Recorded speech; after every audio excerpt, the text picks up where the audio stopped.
ఓం వసుదేవసుతం దేవం కంసచాణూరమర్దనం దేవకీ పరమానందం కృష్ణం వందే జగద్గురుం. ఓం శ్రీ రాధాకృష్ణాభ్యాం నమ. వందే కృష్ణం వందే జగద్గురుం అర్జునం వందే జగదేవ్.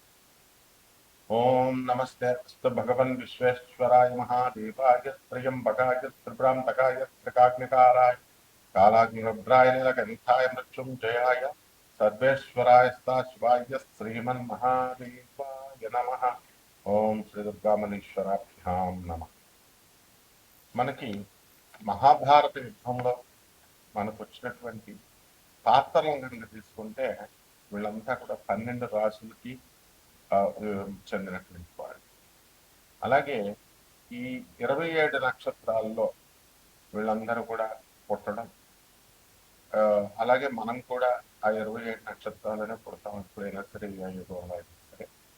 సో ఆ బైఫర్కేషన్ అనేటటువంటి దశ అగ్రిగేట్ చేసి పెట్టారు. వీళ్ళు ఈ నక్షత్రాల్లో పుట్టినటువంటి వాళ్ళు, ఈ పాదాల్లో పుట్టినటువంటి వాళ్ళు, అలాగే ఈ రాసుల్లో పుట్టినటువంటి వాళ్ళు. దాన్ని బట్టి మీకే అర్థమైపోతుంది మీరు ఏ రాశి వాళ్ళు ఏ నక్షత్రంలో పుట్టారో ఆ లక్షణాలను బట్టి. అందువల్లనే ఈ మైథాలజీలో, హిందూ మైథాలజీలో మన మహాభారత ఎపిక్లో మనకి ఉన్నటువంటి పాత్రలను కనుక వాళ్ళు పేర్కొనేటటువంటి విధానాన్ని బట్టి కౌరవుల పార్టీలో ఉండాలా, పాండవుల పార్టీలో ఉండాలా, అట్లా దాన్ని బట్టి మీకు మీరు ఏ రాశిలో పుట్టారో ఆ రాశిని మీరు చక్కగా అంచనా వేసుకొని ముందుకెళ్ళవచ్చు. ముందుగా మనకి మహాభారత యుద్ధం మనం చూసాం, కురుక్షేత్ర మహాయుద్ధం. దీంట్లో దుర్యోధనుడు మనం తీసుకున్నాం. అతని యొక్క ఆర్మీ ఎంత ఉందంటే అతని సైన్యం 11 అక్షౌహిణుల సైన్యం అనమాట. సో ఇది చాలా మ్యాసివ్ అనమాట. ఇది మామూలుగా ఉండదు. అండ్ ఈ యొక్క బ్యాటిల్ డివిజన్ లో పాండవులకి 7 అక్షౌహిణుల సైన్యం. మరి కౌరవులకి మనం దుర్యోధనుడి దగ్గరకు వచ్చేసరికి ఇతనికి ఎంతమంది అంటే 100 మంది సోదరులు. మొత్తం కౌరవులు 101 మంది. ఆ 101 మందిలో ఒకడు యుయుత్సవ అనేటటువంటి ఆయన పాండవుల పక్షానికి వెళ్ళిపోతాడు. ఇక మిగతా 100 దుశ్శాసనుడు, మిగతా తమ్ముళ్ళంతా కూడా దుర్యోధనుడితోనే ఉంటారు. సో ఈ విధంగా ఆయన భీష్మ పితామహుడు ముఖ్యంగా మనం తీసుకున్నప్పుడు ఈయన గ్రాండ్ ఫాదర్ వాళ్ళకి. మరి ఆయన ఏం చేశాడంటే లాయల్టీ అవనండి, ప్రేమ అవనండి, ఆ యొక్క హస్తినాపురం మీద ఉన్నటువంటి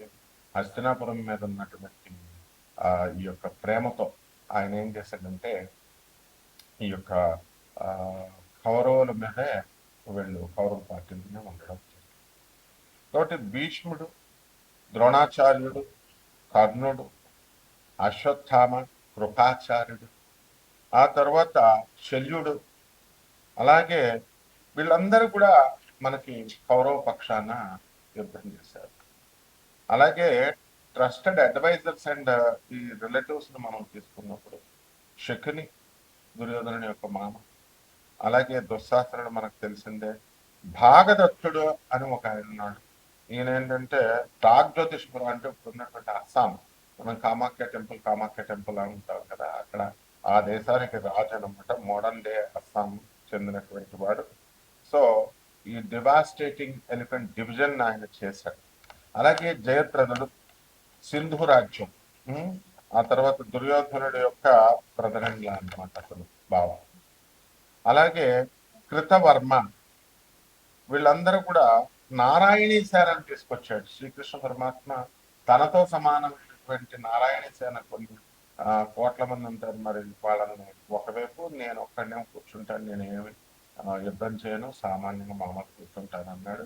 సో ఈ నారాయణి సేనను కూడా వీళ్ళకి అందరికీ కూడా ఈ కృతవర్మ తీసుకొచ్చాడు. యాదవ జనరల్ అనమాట.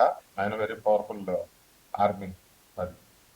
సో అలాగే భూరిశ్రవుడు, ఇతను మొత్తము చాలా డీప్ గా ఈ యొక్క స్కిల్డ్ ప్రిన్స్ అనమాట ఇతను. మరి అటువంటి ఆయన ఈ యొక్క పాండవులతో ఎప్పుడు కూడా లింగరింగ్ రైవల్రీ ఉండేది. అందువలన అతను చేయడము ఇదంతా కూడా జరిగిందనమాట. సో ఈ 101 మందిలో మనకి యూత్స్ మనం చెప్పాం కదా, అతను హాఫ్ బ్రదర్ అనమాట కౌరవులకి. ఆ తర్వాత ధృతరాష్ట్రుడు గాంధారి యొక్క వేశ్య హ్యాండ్ మైడ్ అని ఉంటుంది. మైడ్ ఆమె పేరు సుఖధ. ఆమెకి ధృతరాష్ట్రుడికి పుట్టాడు. దుర్యోధనుడు గాంధారి కడుపులో ఉన్నప్పుడు ఎంతకాలానికి, ఎవరైనా ఒక 9 నెలలు ఉంటారు, ఎంతకాలానికి రాడనమాట కడుపులో నుంచి. ఎందుకంటే అతను కలి, పుట్టబోయేటటువంటి వాడు కలి అవుతారు, మేనిఫెస్టేషన్ ఆఫ్ కలి. కాబట్టి ఎక్కువ టైము ఉండేసరికి ఈయన ఫ్రస్ట్రేట్ అయిపోయాడు ధృతరాష్ట్రుడు. ఏమైనా సరే నాకు ఇలీగల్ హెయిర్ కావాలి, నాకు సంతానం కావాలా అని చెప్పేసి వెళ్ళి మేడ్తో కలుస్తాడు అనమాట, సంగమిస్తాడు. అక్కడి నుంచి పుట్టిందే యుయుత్సుడు. తర్వాత కీచకుడు కూడా మనకి ఈ యొక్క దుర్యోధనుడి పార్టీలో ఉండడం జరిగింది. ఆ విధంగా గాంధారి, ధృతరాష్ట్రుడు, వీళ్ళందరూ విదురుడు. ఈ విదురుడు మనకి బయలాజికల్ సన్ అనమాట వ్యాస మహర్షికి. తర్వాత అంబిక అనేటటువంటి క్వీన్ కి ఆమె ఆమె maid had maid enter the queen Ambika. ఆమె పేరేంటి, పరిశ్రమ. అంటే దాసికి వ్యాసుల వారికి పుట్టినటువంటి వాడు ఈ యొక్క విదురుడు అనమాట. ఆయన తర్వాత వీళ్ళంతా కూడా ఇవి పాత్రలు.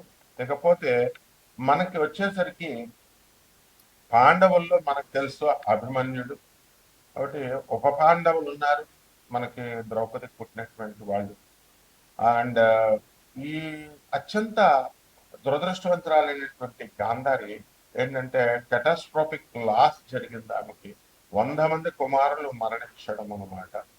అలాగే అర్జునుడు, అభిమన్యుడు, పాండవులు, యుధిష్ఠరుడు, తర్వాత ధర్మరాజు మనకు తెలిసిందే, యుధిష్ఠరుడు అంటారు, భీముడు, నకులుడు, తర్వాత సహదేవుడు, అర్జునుడు, వీళ్ళంతా కూడా పాండవులు.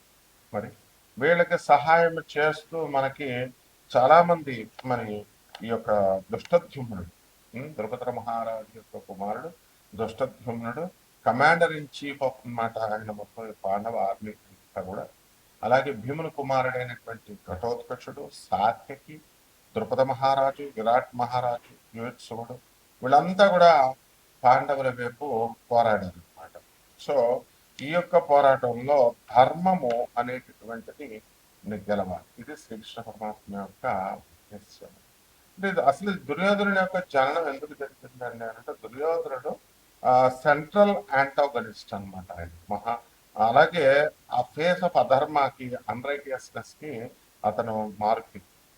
ఈయన దగ్గర ఉన్నటువంటి లక్షణం ఏంటంటే జలస్నెస్ బాగా ఎక్కువ, ఫ్యూయల్డ్ బై అన్చెక్డ్ జలస్నెస్. మనకు చాలా జలస్నెస్, గ్రీడ్, దురాశ అనమాట, అండ్ ఈగో ఎక్కువ.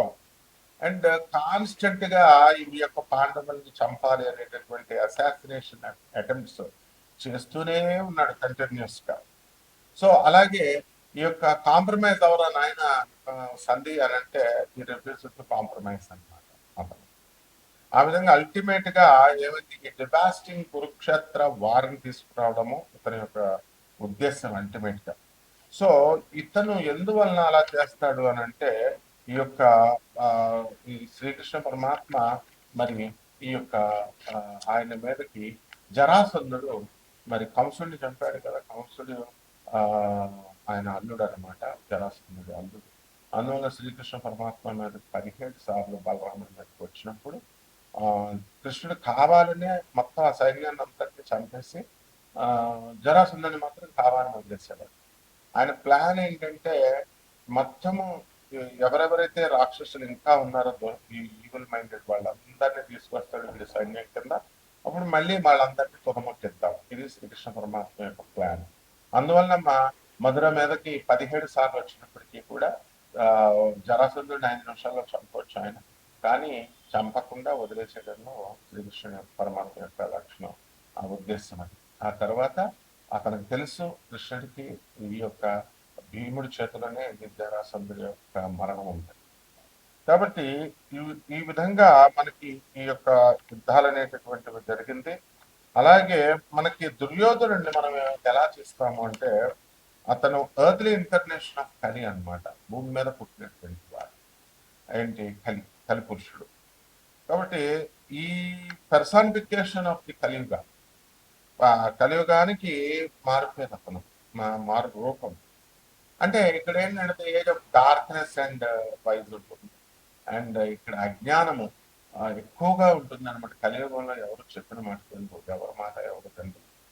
సో రాదర్ దాన్ ట్రెడిషనల్ గా జీటీ కింద పుట్టకుండా ఆయన ఏం చేశాడు, he was born from a portion of the dark నుంచి పుట్టి, డార్క్ ఎంటిటీ నుంచి పుట్టి ఈ యొక్క డిస్ట్రక్షన్ చేయాలి, ఓల్డ్ ఆర్డర్ ని, పాత తరాన్ని అంతటిని కూడా డిస్ట్రక్షన్ చేసి ఎర్త్ ని క్లీన్ చేయాలి. క్లీన్ చేసేసి ఈ కురుక్షేత్ర వార్ ద్వారా క్లీన్ చేసి ముందుకి మళ్ళీ కలియుగాన్ని తీసుకెళ్లి మళ్ళీ కృతయుగానికి అలా నడపడం కోసం కడిపుంటూ ఉంటారు. సో ఈ విధంగా మనకి ఇన్ని పాత్రలలో మన యొక్క రాష్ట్రాలంతా కూడా 12 రాష్ట్రాలు ఉన్నాయి. ఈ 12 రాష్ట్రాల్లో వాళ్ళ యొక్క క్వాలిటీస్ని మనం చూసుకున్నప్పుడు ఎవరికి ఏ పాత్రకి ఇష్టం, కొంతమంది కర్ణుడు ఇష్టం, కర్ణుడు యుద్ధం చేశాడు, ద్రోణాచార్యుడు, భీష్ముడు అంతా చేశారు కదా, మరి కర్ణుడి మీద చాలా సింపతి ఉంటుంది. సో కర్ణుడు చనిపోయినప్పుడు చాలా మంది దేవుళ్ళు ఏడ్చినటువంటి వాళ్ళు చాలా మంది ఉంటారు. ఎవరెవరంటే సూర్య భగవానుడు కుమారుడు, బయలాజికల్ ఫాదర్ కర్ణుడికి, ఆయన ఏడుస్తాడు. తర్వాత శ్రీకృష్ణ పరమాత్మ కూడా ఏడుస్తాడు అనమాట. అంటే అతని లాయల్టీకి, కరేజ్కి, బ్రావరీకి మళ్ళీ అటువంటి వాడు దొరకడు తను కర్ణుడు అనేటటువంటి ఉద్దేశంతో. అలాగే సాల్వ పర్వంలో, శల్యపర్వంలో దేవుని చెప్పబడిందంటే శ్రీకృష్ణ పరమాత్మను అర్జునుల వారు ఇద్దరు కలిసి పార్టీ చేసుకుంటారు, సెలబ్రేట్ చేసుకుంటారు కర్ణుడు చనిపోయినప్పుడు. ఈ విధంగా కాంట్రవర్షియల్ గా కన్వర్స్ గా చెప్తారు.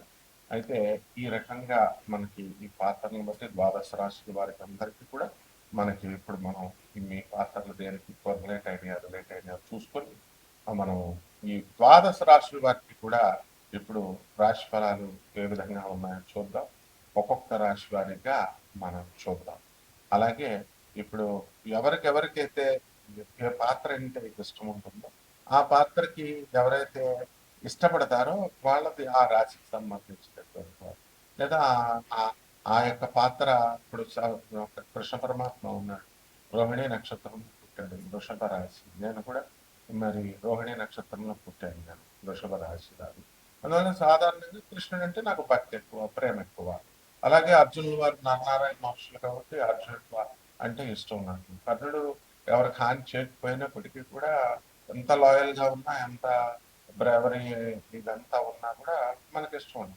అలాగే మీరు కూడా మీ యొక్క రాశుల వారికి మీకు ఈ పాత్రలు నేను చెప్పాను కదా, ఆ పాత్రలను బట్టి మీరు ఒక్కొక్కటి అన్వయించుకోవచ్చు. ఆ రాశిని చూసుకోండి ఒక్కొక్కటి. ఓకే, ఇప్పుడు ఒక్కొక్క వృషభ రాశి, ఈ వృషభ రాశి వారికి అందరికీ కూడా మనకి జన్మంలో ఉన్నటువంటి యొక్క కుజగ్రహ ప్రభావం వలన ప్రతి పని కూడా ధైర్యంగా, సాహసంగా మీరు చేయడం అనేటటువంటిది జరుగుతుంది. అలాగే లాభంలో ఉన్నటువంటి శని వక్రించి మనకి జూలై 27 తర్వాత ఉన్నాడు. అందువలన చాలా రకాలైనటువంటి వ్యాపారాలు చేయాలని మీరు చాలా ప్రయత్నిస్తూ ఉంటారనమాట. సో ఈ ప్రయత్నాల్లో భాగంగా మీకు కొత్త రకాల వ్యాపారాలు అనేటటువంటివి 2-3 చేయాలి అనేటటువంటి ఆలోచనలతో దానికి సంబంధమైనటువంటి వ్యక్తులతో కలుస్తూ ఉంటారు. అలాగే ఈ యొక్క రవి మనకి జూలై 16 తర్వాత నుంచి ప్రభుత్వ సంబంధమైనటువంటి వ్యవహారాల్లో మీరు చక్కగా లాభాలు మీకు కలగడం అనేటటువంటివి జరుగుతాయి. ప్రభుత్వాల నుంచి అన్ని రకాల సబ్సిడీలు మీకు రావడము, అలాగే గవర్నమెంట్ కాలేజెస్లో మీకు సీట్లు రావడం, ఇలాంటివన్నీ కూడా జరుగుతాయి. రైతులు కూడా చాలా వ్యవసాయం కూడా మంచి సీడ్స్ ఇవన్నీ కూడా తీసుకొని జాగ్రత్తగా ప్రభుత్వం నుంచి మంచి పంటలను మీరు పండించడం అనేటటువంటిది జరుగుతుంది. అలాగే ఈ యొక్క శుక్రుడు మనకి జూలై 4 నుంచి అర్ధాశ్రమంలో ఉన్న కారణంగా మనకేం చేస్తామంటే చక్కగా ఈ యొక్క పొలాలు కొనడము, ఇళ్ళు కొనడము, స్థలాలు కొనడము ఇవన్నీ కూడా ఉంటాయి. భార్య వల్ల సౌఖ్యము, ఇతరుల వల్ల జరిగినటువంటి ఏవైనా స్పర్ధలు ఉంటున్నట్లయితే అవన్నీ కూడా సమసిపోవడము లాంటివన్నీ కూడా జరుగుతాయి. అండ్ ఆదాయాలు బ్రహ్మాండంగా వృషభ రాశి వారికి పెరుగుతాయి, మనశ్శాంతి ఇదంతా కూడా ఉంటుంది. అయితే స్త్రీల వలన మనకి శత్రుత్వం రావడానికి అవకాశాలు ఉంటాయి కాబట్టి జాగ్రత్తగా ఉండండి. పరిహారాల దగ్గరికి వచ్చేసరికి ఈ యొక్క ఆహ్, మనకి ఈ యొక్క శుక్ర జపం చేసుకోండి. శుక్ర స్తోత్రాలు చదవండి. శుక్రుడికి కిలోంపావు బొబ్బర్లని తెలుపు రంగు వస్త్రాన్నిచ్చి పేద బ్రాహ్మణులకి మనము శుక్రవారం నాడు ఉదయం 6 గంటలకి దానం చేసుకోవాలా. అలాగే దశ మహావిద్యల్లో ఒకటైనటువంటి కమలాత్మిక అమ్మవారి యొక్క హోమాన్ని మీ ఇళ్లల్లో చేసుకోవడం ద్వారా బ్రహ్మాండంగా ఉంటుంది. మేడి చెట్టు వేయాలి. మేడి చెట్టుకి చక్కగా నీళ్లు పోసుకుంటూ పెంచుకోవడం ద్వారా బ్రహ్మాండంగా ఉంటుంది. శుభమస్తు.